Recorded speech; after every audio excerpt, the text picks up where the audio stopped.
দুপুরের জন্য রান্নার প্রস্তুতি। আমি এখানে আলু সিদ্ধ দিয়ে দিয়েছি। আলুটা ডিম দিয়ে রান্না করব, তারপরে দেখাচ্ছি কী রান্না করব। এই যে এই লাল লাল ডিমগুলো, এগুলো ছোট ছোট, এগুলো স্বাদও ভালো। এই ডিমগুলো দিয়ে রান্না করব আলু। আরও দেখাচ্ছি, এখানে আছে সজনে ডাঁটা। আবারও আমি সজনে ডাঁটা নিয়ে আসছি। এই যে দেখেন, আজকের ডাঁটাগুলো একদম টাটকা সুন্দর। এগুলো আমি ডাল দিয়ে রান্না করব আজকে।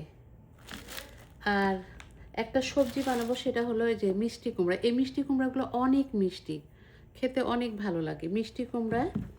আর এই যে জালি জালি স্কোয়াশ, এটা দিয়ে এগুলো একটা সবজি বানাবো। তার সাথে দিব ব্রোকলি আর একটা গাজর। এগুলো দিয়ে আমি একটা চিংড়ি দিয়ে একটা সবজি বানাবো। আর এই যে এখানে আছে শাক। এই শাকটা কি শাক আপনারা চিনেন নাকি? আমি এটার নাম জানি না, তবে এটা রান্না করব। হলুদ পাতাগুলোও খারাপ না, এগুলোও ভালো। আজকে রান্না করে নিব দুপুরে।